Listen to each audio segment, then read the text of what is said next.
worked much with those ones.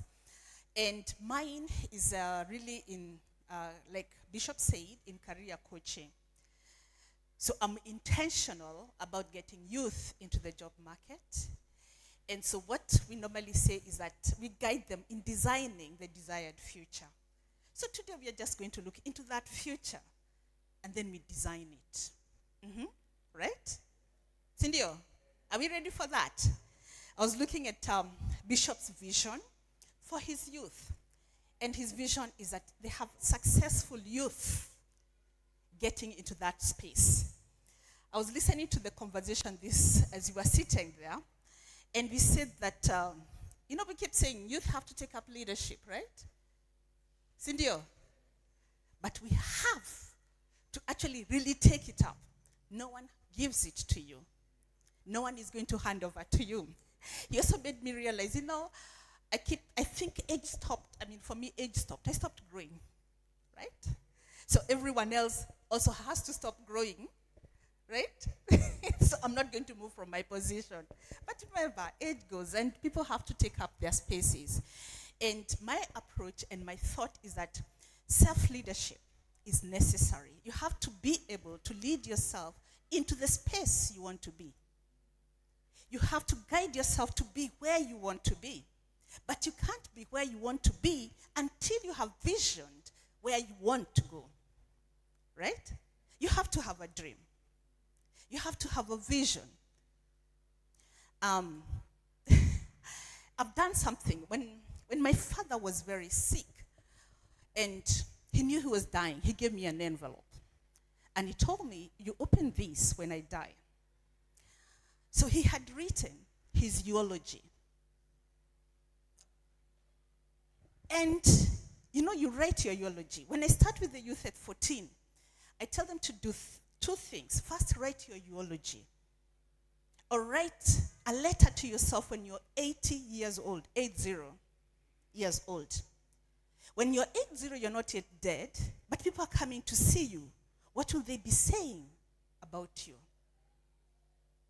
If you write your eulogy, then you decide what people are going to say when you're in that coffin. Normally they struggle to say what to say. Sometimes they go like, he was born, he lived, and then he died. Is that what you want people to say? No. You want to tell them, when I lived, when he lived, and when she lived, she became the governor. She became the bishop. And when she was a bishop, she built a church. Many lives were touched. Lives were transformed. You will have written that. But for you, you have to vision that. That I will have transformed lives. And when I have transformed lives,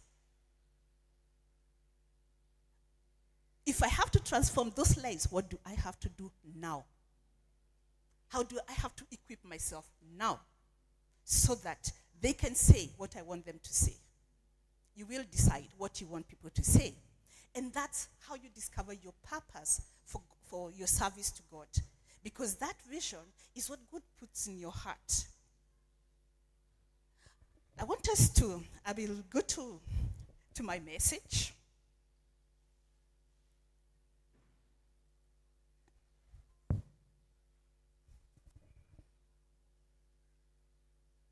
And I want us to go to the book of Genesis. I want us to look at someone's story. Then we can do our first exercise. I want someone to read for us Genesis 37.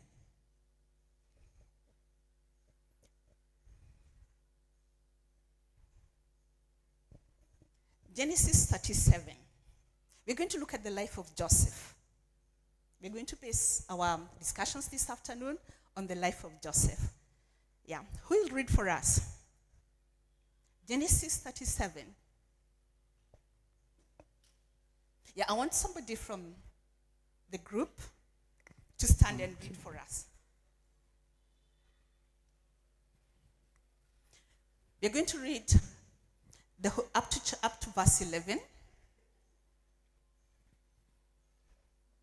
And the word says, And his brothers envied him. Now, from verse 1 to 11. It says, now Jacob dwelt in the land where his father was a stranger, in the land of Canaan.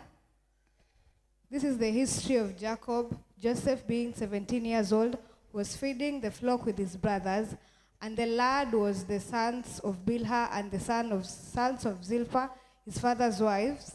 And Joseph brought a bad report of them to his father. Now Israel loved Joseph more than all his children, because he was the son of his old age, and he made him a tunic of many colors. But when his brothers saw that their father loved him more than all his brothers, they hated him and could not speak peaceably to him. Now Joseph had a dream, and he told it to his brothers, and they hated him even more. So he said to them, please hear this dream, which I have dreamed. There we were, binding sheaves in the field. Then behold, my sheaf arose and also stood upright, and instead your sheaf stood all around and bowed down to my sheaf. And his brothers said to him, shall you indeed reign over us, or shall you indeed have dominion over us? So they hated him even more for his dreams and for his words. Then he dreamed still another dream and told it to his brothers and said, look, I have dreamed another dream.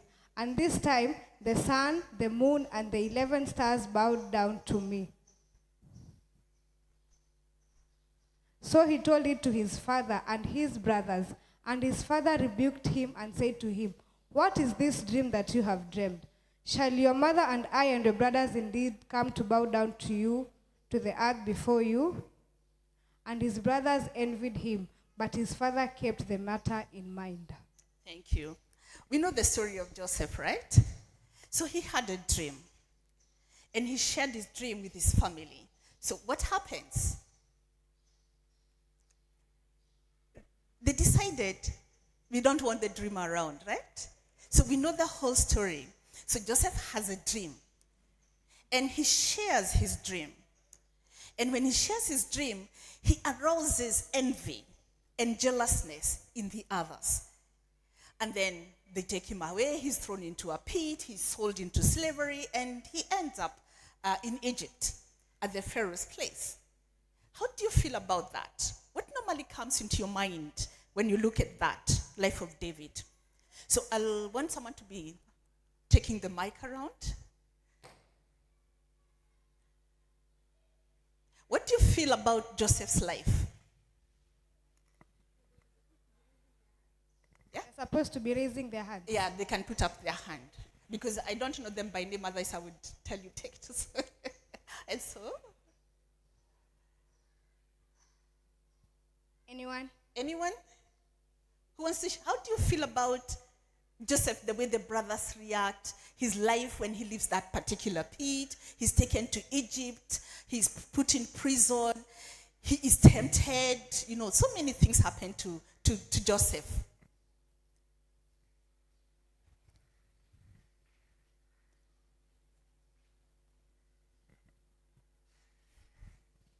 Praise God. Amen. Okay, we can see that Joseph was a man of vision. We're already seeing that he had a greater life ahead of him. Yeah. Yeah. But how do you feel? The way the brothers have treated him? Do you feel that it is fair? Do you feel like it was injustice? His brothers have, go and throw him away, then they lie to the father, yeah, that he was eaten by animals, and they have sold him. He ends up in Egypt. He's put in prison. In prison, he's tempted. Okay, you see, when we look at it shallowly, we could say that it was not fair. But in another way, we can say that he went through all these things to show us the greater future that he had. So he had to go through all this affliction for the betterment of his life. That's true. In that particular time, they didn't have a school, right? So today we have a school. So Joseph had a vision. And for him to be that leader that he envisioned, then he had to go through training. And training doesn't happen at home. Things have to happen. So the brothers had to take him out of that particular space so that God can prepare him to be the leader. So he goes into the pit. He's sold he goes into Egypt. In the prison, he also discovered that he could interpret dreams. Right?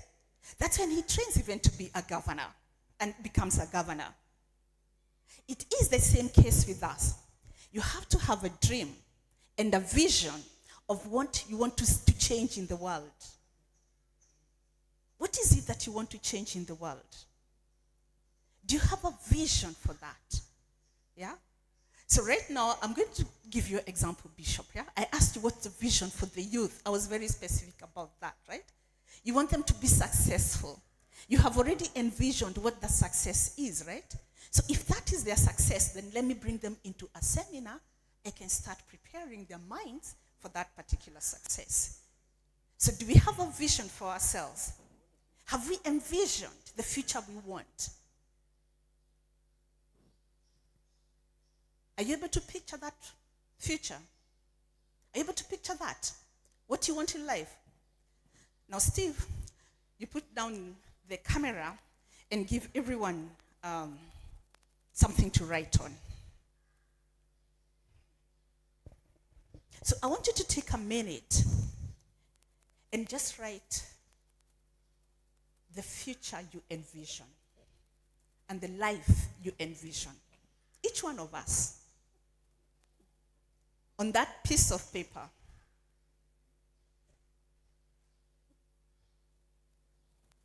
Maybe you can have someone else help you distribute.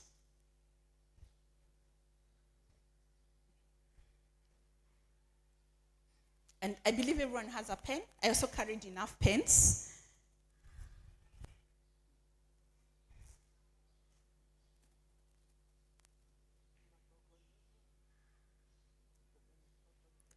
As they bring the paper, you're already imagining the future you desire or the vision you have for your life, right? I want you to write down. If you can draw it, draw it.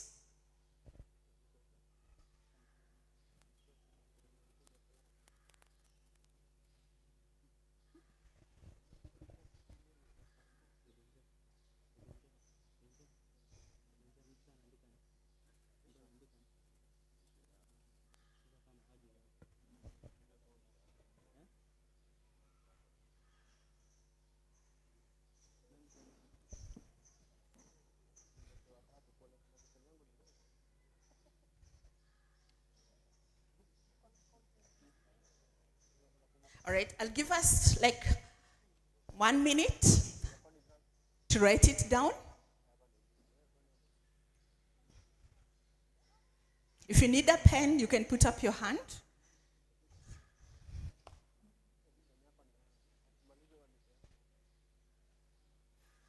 Someone needs a pen over there.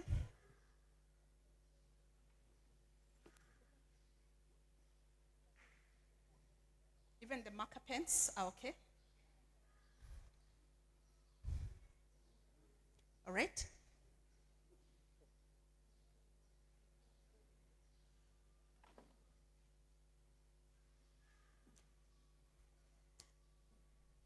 Write down the vision or how you envision your life to be.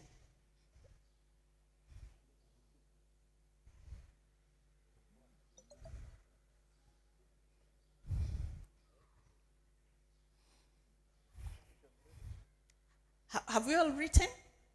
I want you to write on a sticky note. You'll put it on your notebook, but and then we'll have more. Make sure that they have enough sticky notes.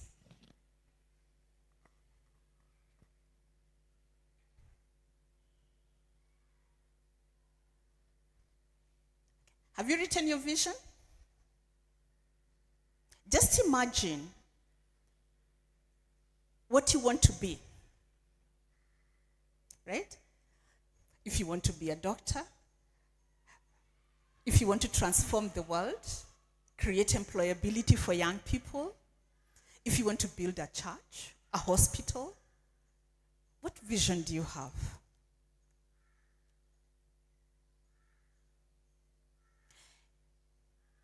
And your vision has to really focus on transforming people because you're going to be people-oriented, right? It's about people. Have you written that vision? Is there anyone who'd like to share their vision with us? Anyone? We have someone there who'd like to share their vision with us, so he can get a mic.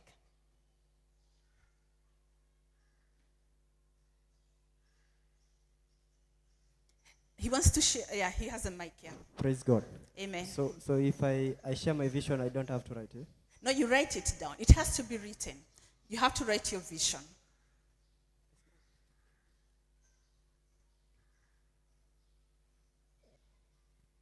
Can you guide me again about how I should phrase it? Just how you vision your future. Like, maybe I want to become, I want to build hospitals, right? Yeah? Maybe you want to make sure that what you'll be remembered is that you built a hospital. Or you became a doctor, right? And treated cancer. The cancer is menaced today.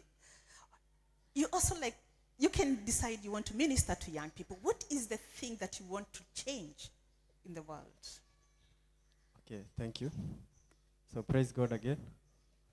So my vision is all about helping the needy. And by this, I think I may picture out the street kids and the homeless children who are out there. So my bigger picture is that in the nearest future to come, I may be able to accommodate those street children and people who are less fortunate, who they can't help themselves, you see.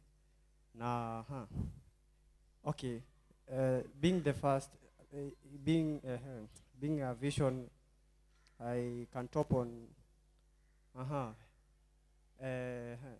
in government, yeah. So what I may be vision is that I may have a court of my own, which it's a non-government, yeah, which will, it's like church. You see churches, how they have says in government whenever the president is being sworn in. Yeah. So like I can have an organization which deals with people who are coming to violate rules of people and standing with the right what? So they may tend to be helping people who have violated their rules or their what? Haki zao, yeah. All right. Their So rights. what are you doing right now? Are you a student? No, I've not joined. I'm not a student. Yeah. What are you doing now? I'm home. You're home? Yeah. Have you finished school? You finished school? All right. Yeah. So your vision is to make sure they are not, the problem, you have stated the problem, you have street children, right? So you don't want to see street children. Yeah. You want to see, your vision is that you have a street without any street children, that people are doing something constructive in their lives. You want to eradicate that, right?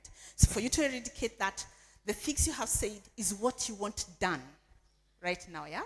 So your vision, the vision you write down is that a street free of street children. That's the future you see. When you look around here, you don't have any children that are hopeless, and you want to make sure that they are doing something meaningful with their lives, yeah? So then we look at it like, if that's what I want to see, what causes that right now? How can I address it? Yeah? But your vision is life without street children. That all the young people who are street children are actually people leading meaningful lives, yeah? So that meaningful life, that's what you want to be remembered for. That when he lived, he made sure that, I forgot Mshomoroni, yeah? That Mshomoroni had no street children, yeah? It was a place where children lived freely with their parents taking care of them. So that's the vision you write down. So if that is the vision, then we look at, then what do I need to do now for me to build that court and that system that ensures there are no street children in the home, yeah? Why do I create the environment, yeah? So that is the vision. That is what you want to change in the world, yeah? Your world doesn't have to be entire world. It is where you are. That is the world, yeah? So Now do we get how to get the vision? The thing you want to change. That thing that you want to change. What is it? Because if you want to become a lawyer, for example, you'd have to become a lawyer to do what it is that you want to do. You'd have to become maybe a communicator. You don't have to do law. Yeah? You become the person who speaks for others. All you have to do is make sure that you have the language and the forum and the space. Yeah? Then you get to know, if I have to live a life of purpose to bring about that change. Now you have something that gives you meaning in your life and purpose in your life. So, and I want to put that in your heart, right? Your name is? Simon. Simon, yeah? Yeah. Simon, yes. I want you to put that down. If that's what you really, really want to change, put it down on that paper, right? I'll come back next year. I'll make sure Bishop invites me next year, and then we'll come and see what have you done between now and August 2026 towards that vision, yeah? So write it down, and then year down the line, ask yourself, how closer am I to achieving my vision? Joseph, when he has his vision, and the reason he speaks it out is that God pushes him to speak it out so that action can be taken to push him out of the comfort of his father's home so that he can get trained and prepared for him to become that leader. God had seen there will be famine. God had seen the things that will come. And if he's going to save his family, then he had to get into the position where he can do it. Simon, Mshomoroni looks up to you to make sure that life changes. And because you have shared that, you have people here to hold you accountable to achieving that dream. Don't laugh. You're the one who is going to make sure that he achieves his dream. Yeah? When you speak it out, then that means you're already on your way towards achieving the dream. Because we are going to do a small exercise around that. So usually I take this approach. You have a vision. Are you convicted? Are you convinced that that is your vision? A dream can change. A vision can change based on exposure and where you go. You are around here, so you see the problems around here and you want to change them. That becomes your driver. You can get away from here and go to other places in preparation to come and change back here. And sometimes we get drilled from our vision or because of exposure, then we see there are other bigger problems out there that we need to change. But we have to understand ourselves and we have to start with the belief. So I take an approach that first you have to build, to believe, have a vision and believe that I can change and I can achieve that particular vision. And a vision has to be aligned with what you want to see change in the world. You've been here for more than 14 years. Have you been alive for more than 14 years? Right? Is there anyone here 14? All of us above 18? Above 18, right? So we have experienced the world. If you have not experienced and seen the issues around you, you watch TV, you walk around and you see problems. Simon is socially aware, so he sees the issues around him and he knows what he wants to change. That has to drive you. And so Bishop has worked with the youth and knows the challenges of the youth. Maybe it's from experience of what we went through as young people. We didn't have someone to guide us to be. That we just went through life. But now we know better. And we can be able to guide others. That vision becomes your driver, becomes the purpose of your life. There's a reason you chose to be a pastor. There's a vision you chose this particular journey because then you knew you're going to impact people spiritually and change their lives. I can say I'm a teacher by training. So I taught high school at some point in my life. I teach at the university now, but I teach the professors how to teach. I work with young people Because one of the desires, one of the things I really wanted to do is that, you see the way we build fences? When people become rich, what do? They build big houses, right? And then they bring big fences, yeah? So they put up small prisons for themselves, right? To protect themselves away from the people they're thinking are evil out there, right? So they are in prison. But my desire, let's bring out the fences down. Why do you put up the fences? Because there's so many young people who do not have jobs. And so when we get money, we want to protect our money. But what if you empowered people around you so that you no longer have a fence, everyone is secure? So that became the driver in my life. How can I make sure that young people around me have a job? There's so many of them, and I can't change so many of them. But then I asked God to tell me what to do. I'm a teacher. What can I do? So when I taught, most of the students get into finish school, they never get jobs. So they are intelligent, educated people. So you can imagine even they become, they enter into crime in very intelligent ways, right? So they don't even have to break the fence. All they have is to do code and steal from my ATM card, right? From your credit card. So I went to designing learning. So I started training teachers so that they can train people so that they can get jobs. So that's what I'm still doing up to now. Yeah? So I'm addressing, it's a small thing, right? But I can see the small numbers that I have, the students are getting into the job market.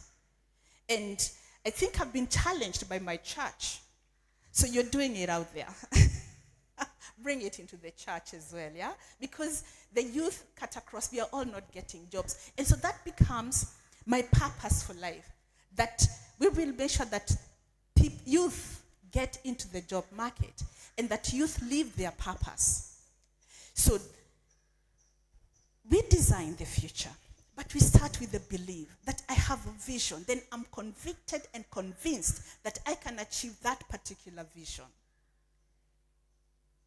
In Proverbs 29:18, it says, where there is no vision, the people perish. If you don't have a vision for your life, that dream for your life, then you're going to perish because you do not know what it is that you live for every day. Many times we are asking ourselves, what does living a life of purpose mean? By living a life of purpose means you have a vision for your life and you're working towards that vision. So you will explore everywhere. It doesn't matter what obstacles come your way.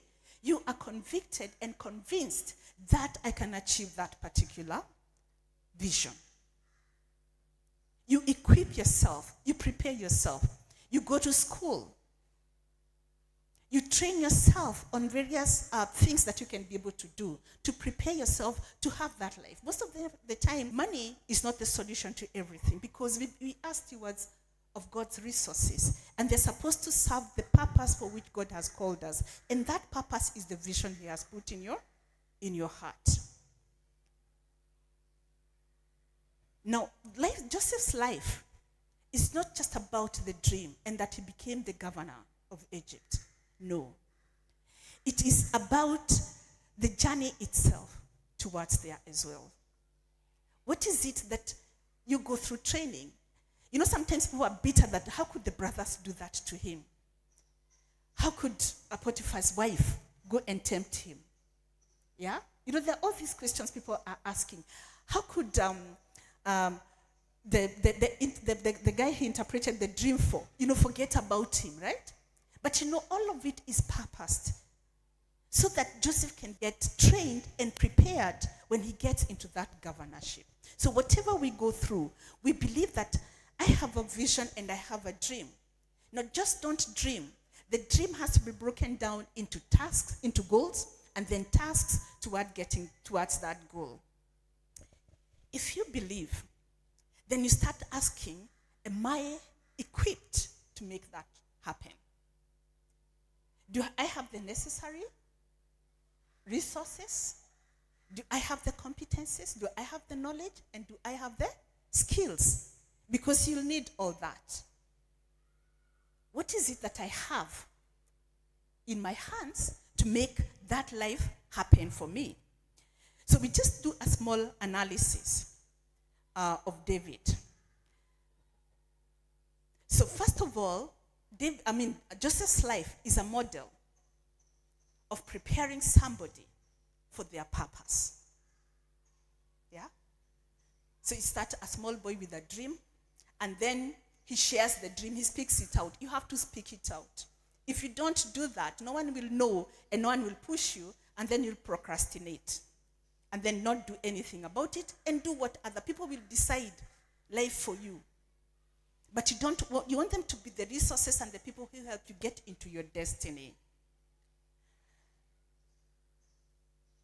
You know, Joseph, in Genesis 50:20, when the brothers now go back to Joseph, you know, there's famine and etc., and they're surprised. Do you remember the words he tells them? He tells them, you intended to harm me, but God intended it for good. When you share your vision, there'll be people who will oppose your vision. There are people who are going to come against it. But when they come against it, it's to challenge you. Don't give in. Get to know yourself. Get to know that that's the vision I have. When they come to challenge you, listen to them. Ask yourself, what are they really saying? So they're saying, you're not good enough. So if they tell you they're not good enough, you say, what do they mean I'm not good enough? Yeah, maybe I can't speak. But I need to speak. So I'll go to school and learn how to speak. I come to church, and when I preach, I start gaining courage to speak, right? So when they're talking to you about those things, don't take them negatively. Take them positively and think, what are they really saying about me?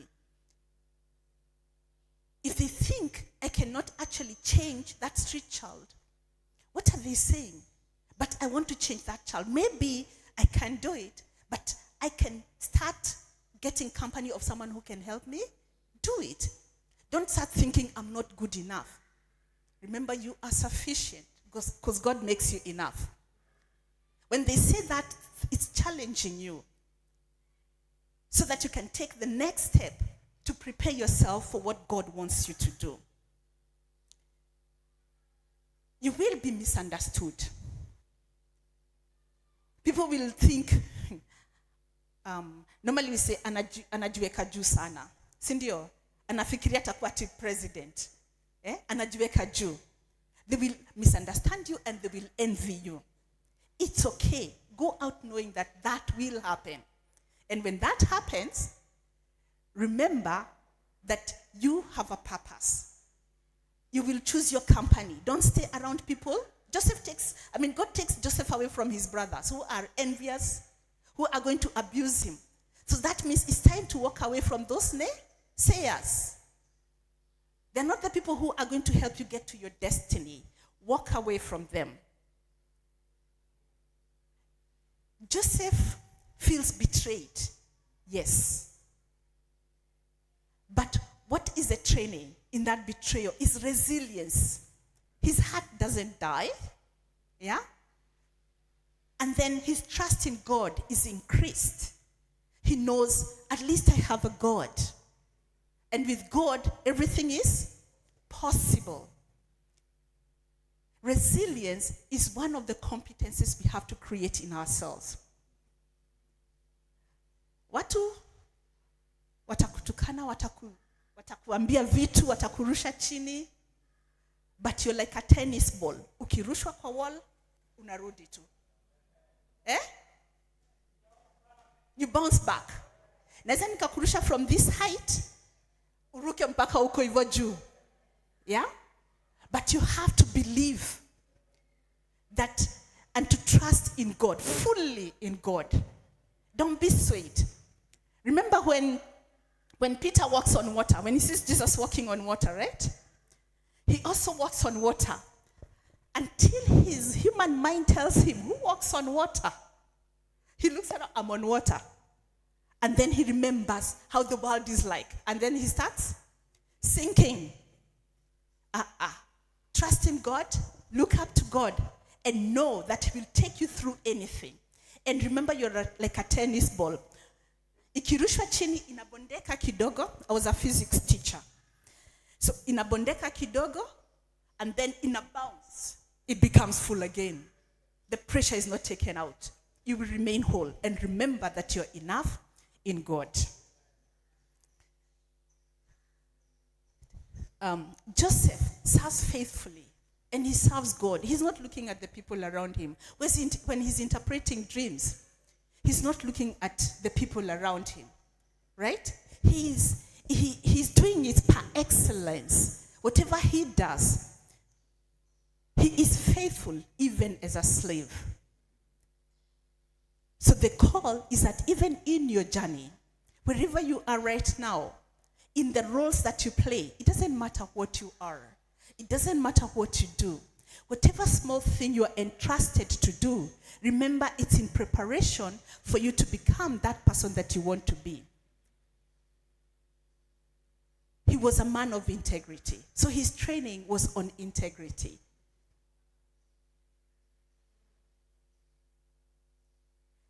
The things he goes, when he comes out of that, people remember him for his integrity.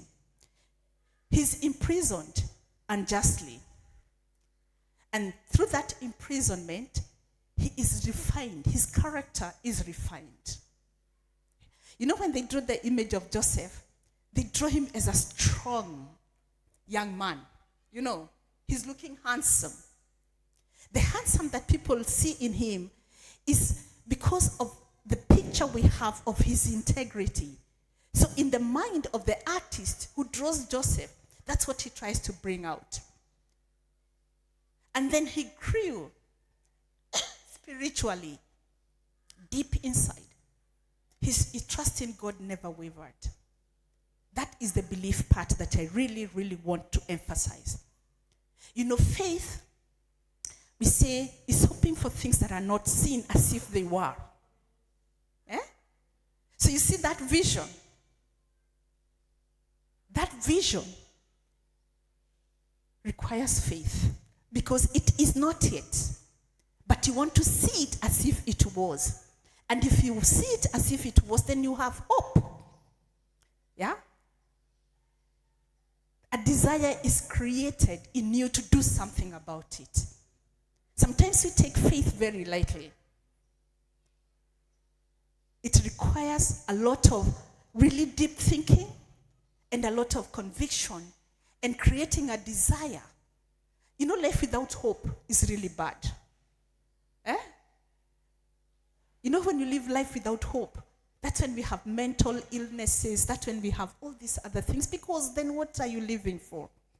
And if there's no desire, then what is life all about? And that's what faith is all about. I also want to emphasize that your vision has to be around changing people's lives. So it has to be around empathy. Do I feel with others? Do I recognize that there is need need to change someone else? And that's why I also like what Simon is talking about. He's about people. Bishop is about people. Is your vision about people? And do you try to see and to feel with these particular people?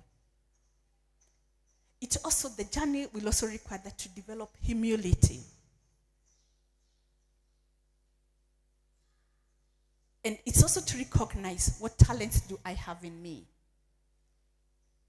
What are the gifts God has put in me? Most of the time we think we don't have something, but everybody has something in them. You have gifts, you have talents, you have strengths that God has put in you.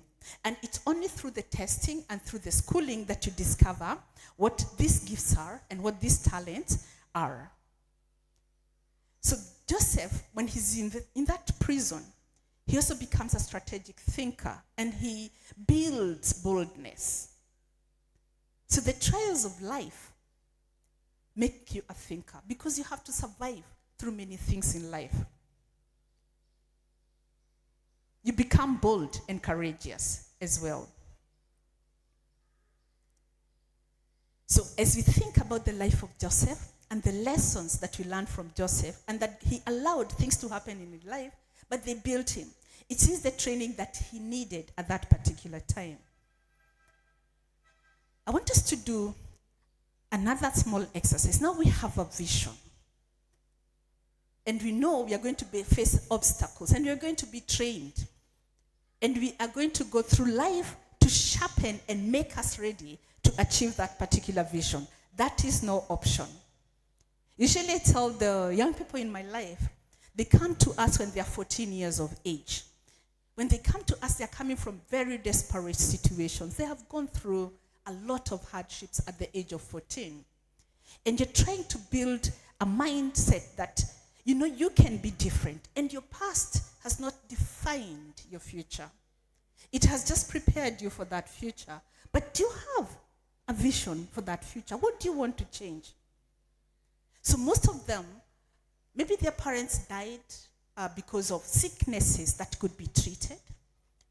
So they are thinking, I'll become a doctor and no other parent shall die at birth. AIDS is not going to kill my people.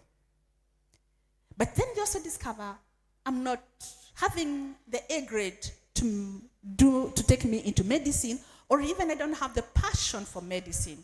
But what am I good at? I like talking. So if you like talking, then use talking to make sure no one else dies of cancer or AIDS or a childbirth. So they start discovering, what can I do? I can become a journalist and mobilize people to do something about that. How do I prepare myself to make sure that that doesn't happen? One of the children said, he grew up in a children's home, so he said, there's so many orphans in my village. And when I grow up, I want to build an orphanage to host the orphans. And I told them, but you will not have solved the problem. So you're building an orphan, so get more people to leave their children behind, and you have orphans in your place.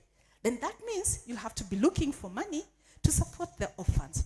What if your vision, is your vision really to build an orphanage? Or is your vision to make sure that there are no orphans? Then what causes a person to be an orphan? Deal with that. Then you'll have solved the problem. People will have their children. There'll be no orphans and they'll be taken care of. So right now I think she's graduated from university with an engineering degree. I think she's one of the group that you're trying to get into the job market this year. So I asked her, do you still have your vision? Yes. So she did a project last year, and the project was, because where she comes from, AIDS was a menace. And the center where she used to volunteer, they had a kind of a hospital. So the hospital decided she became a mentor there. So she's an engineer, but she's volunteering in a hospital, right? But for her was to educate the mothers on how to eat well so that the child born does not get HIV and the child lives beyond 5 years, because beyond 5 years, then they're able to sustain themselves. She's a campaigner of better living. So she can do anything around that. But now the vision changed from let's have orphanages to let's have no orphans. Yeah? So what you do after you have your vision is really to start understanding the me that has to achieve that vision. What strengths do I have? What are my limitations?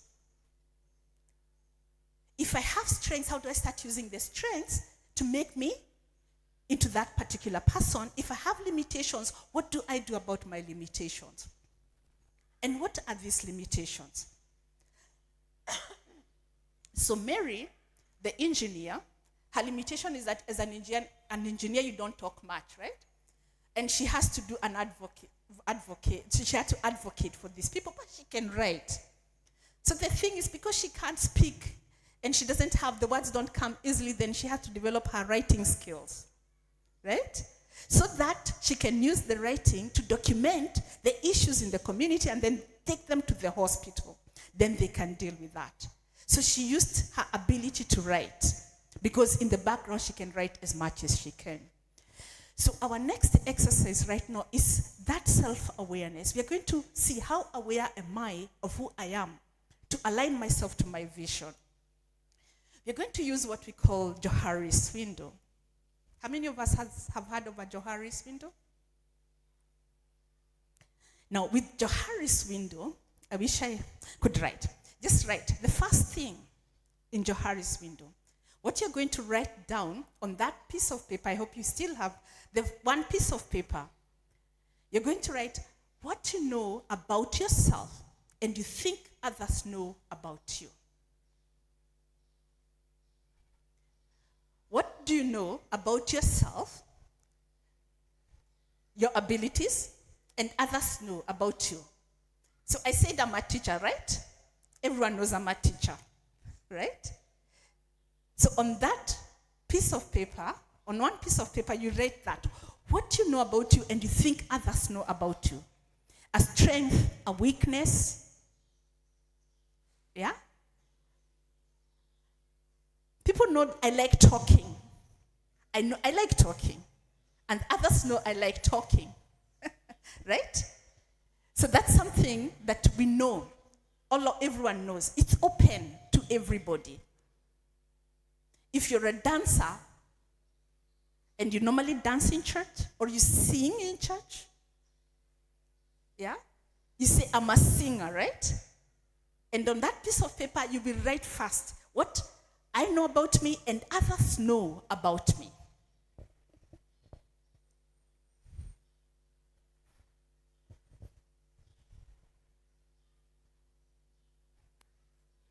Just write 3 things that you think you know about yourself and you think others know it too. I'm a singer, I'm a teacher, I'm a preacher.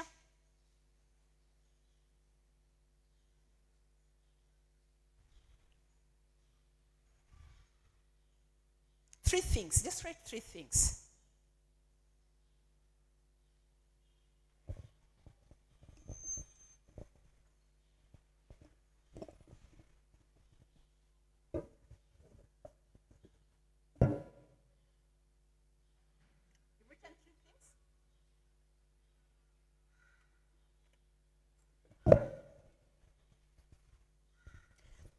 Write 3 things that you know about yourself and you know that someone else here knows about them.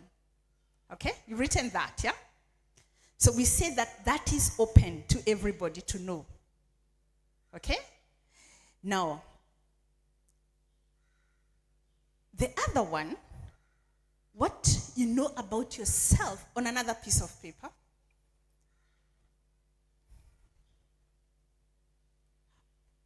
What you know about yourself and you think no one else knows about it.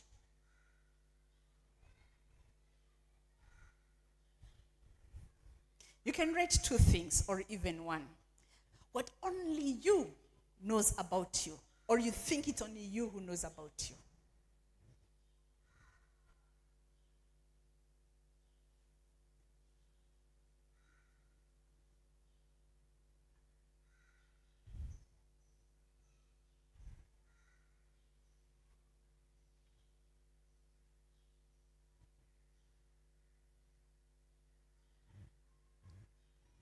Okay? So you've written 3 things that are open to everyone. You know about it and others know. And then you've written at least 1 or 2 of something you think no one else knows. Yeah?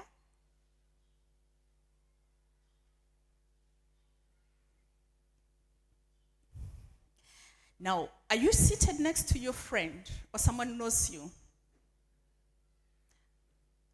I want you to move closer to people you have interacted with. So now we have to stand up and walk about. Move to somebody you know or knows you. People you know each other, you know about each other. I saw when the hands were being lifted, we had people who came from different churches. So move to somebody that you think knows you or has interacted with you. Yeah, just move next to that person.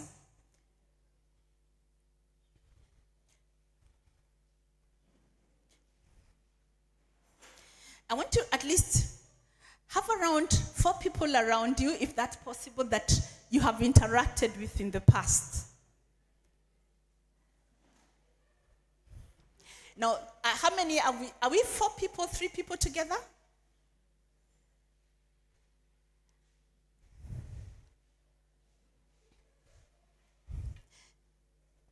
And I want you to be as honest as possible. So I'll want, how many, you're seated, you're 2 of you or 3 of you. So you'll take 3 pieces of paper. If you're 4, take 4 pieces of paper, each of you. I think we have enough, right?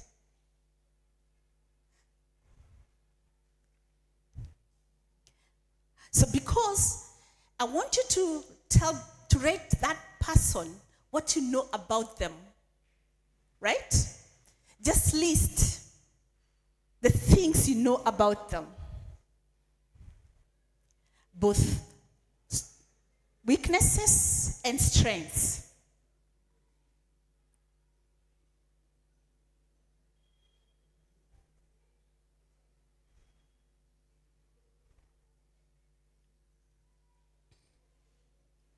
Okay? Just write about, and then you give them that piece of paper.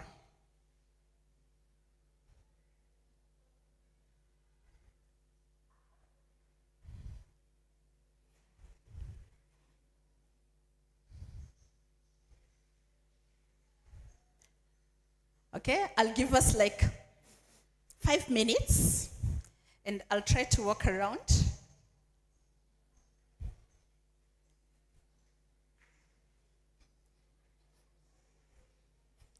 Maybe you should sit next to Bishop.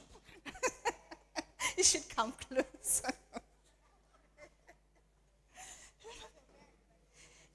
You've written, yeah? So you write, and then she write and give you hers, right? You're alone? No, you're with them, right? So you write about him. So you know all of them. So you have a paper for each one of them, yeah? So write and then give to them. Okay? Don't you just write for him and then give him, right? Yeah? Sindio? Yeah. You give, if you write about her, you give her whatever you write, yeah? Huh? It's okay, you just take it. All right? So you make sure that you write, you give it to him, right? In hers, yeah? So the same way.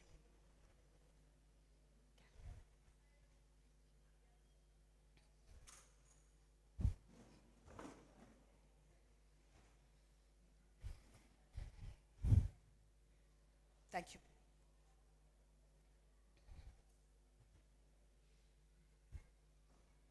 So I said I'll give us 5 minutes to make sure that you share with everyone. Okay.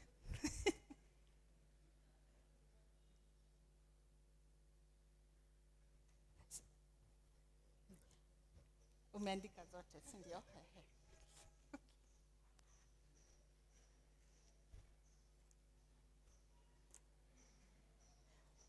You're together.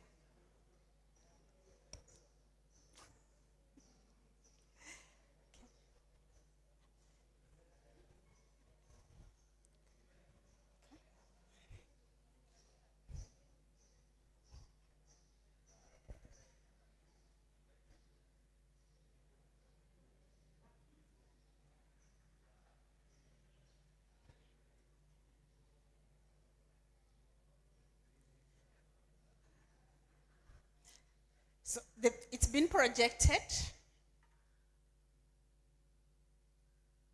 So we started with the open area where we said you write what you know about yourself and you think others know about you. They know them, they know that too.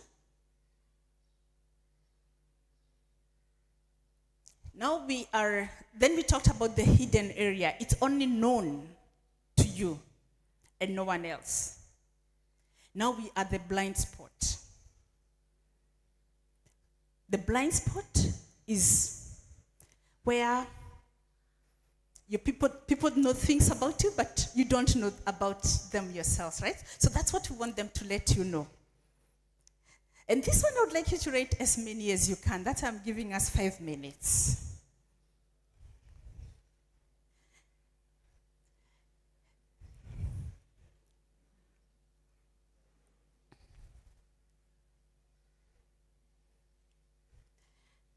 All right, have you done that?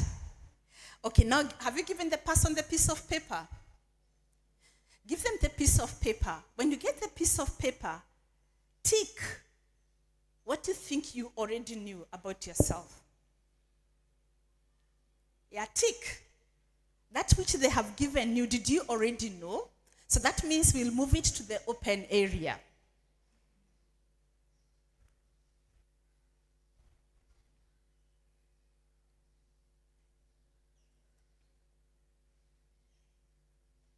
So look at the piece of paper from your neighbor. What have they said about you?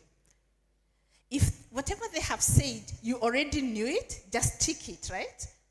Now you will know, oh, they knew this about me. I agree with this. Then that means it's open to everybody. They see that. You know it. But also highlight, put an X or a star for that which you didn't know and is on that list.